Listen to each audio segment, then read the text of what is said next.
Et ça, c'est très clair.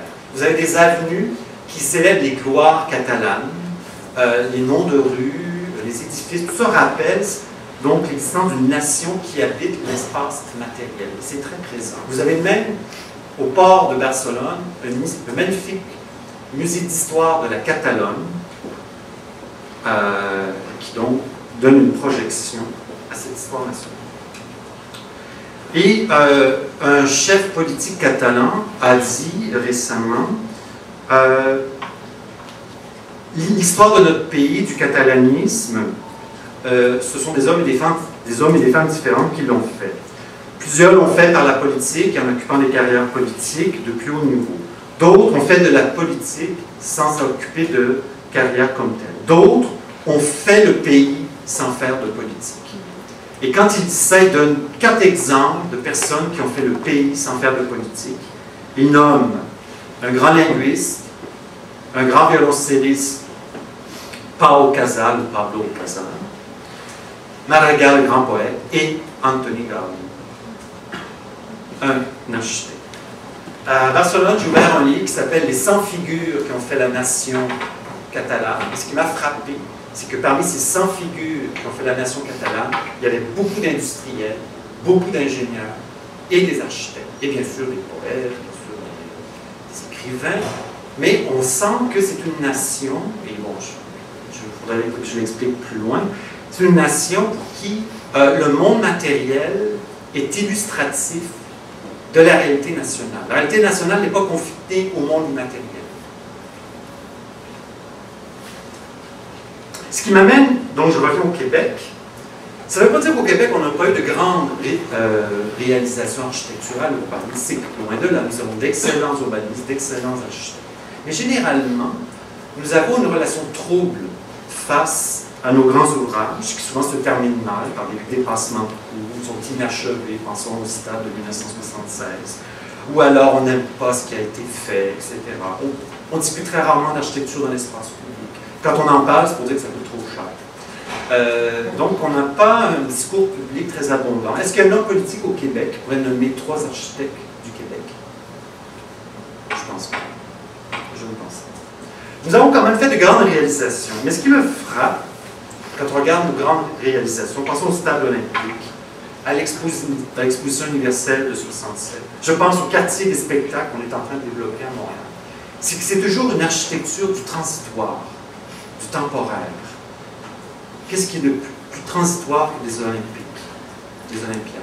Une exposition universelle, c'est transitoire, ça dure quelques mois, et tous les bâtiments qu'on a construits pour l'exposition universelle étaient conçus pour durer seulement quelques mois. On en a sauvé quelques-uns, on l'a transformé en casino. Le quartier des spectacles qui se développe à Montréal, c'est très bien, mais bon, c'est une architecture d'estrade. On excelle dans les arts du cirque, c'est fameux, on a quelques mains qui s'envoient en l'air. Et les chapiteaux, c'est l'architecture du transitoire, du démantelable. Il n'y a pas de métaphore matérielle solide qui illustre ici la permanence de ce quelque chose qu'on appelle le Québec. Ce qui me fait dire que le Québec est peut-être une nation SDF, sans domicile fixe. Une chose qui m'a frappé, et là j'en plus dans mes cordes à moi, celle du politologue Julius Desfroquet, tout ça m'amène donc à réfléchir, mais qu'est-ce qu'on fait ici en matière d'habitation, d'architecture? Comment exerçons-nous constitutionnellement nos compétences? Alors quand vous ouvrez tous les ouvrages de droit constitutionnel, ils disent tous l'habitation, c'est la compétence exclusive des États fédéraux. Très bien. Même les sites fédéraux reconnaissent une telle chose.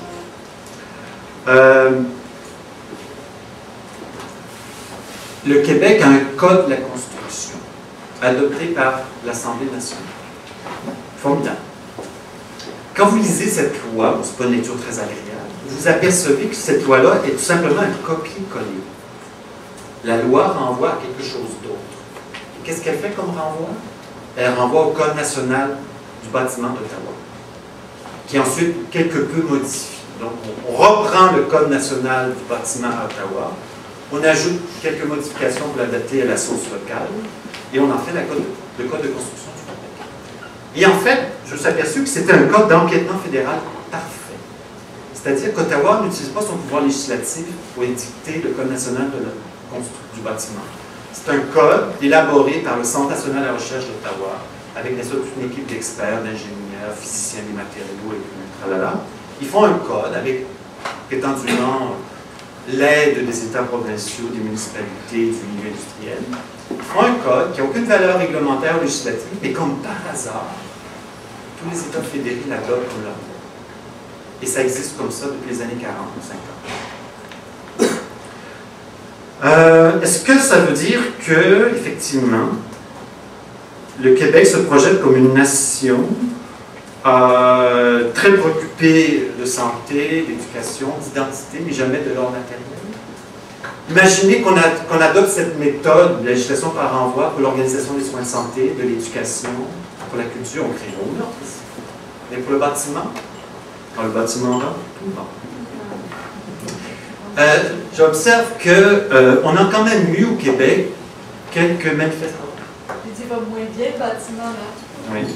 Quelques manifestations d'une prise de conscience que le Québec devait se tourner un peu plus vers l'ordre matériel.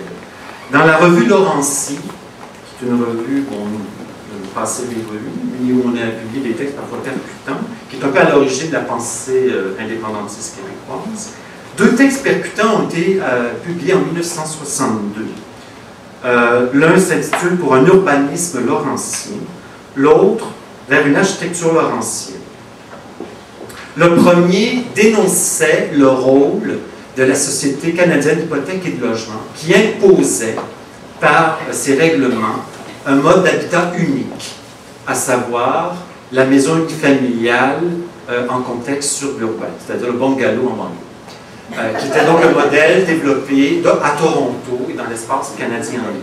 Et l'auteur disait, écoutez, au Canada français, on a un autre type d'habitat, surtout en milieu urbain, à savoir le multiplex ou la maison multifamiliale. La Société centrale d'hypothèque et de logement nous impose un type d'habitat. Il faut réagir et vraiment développer un urbanisme qui répond aux besoins de notre architecture et de notre nation.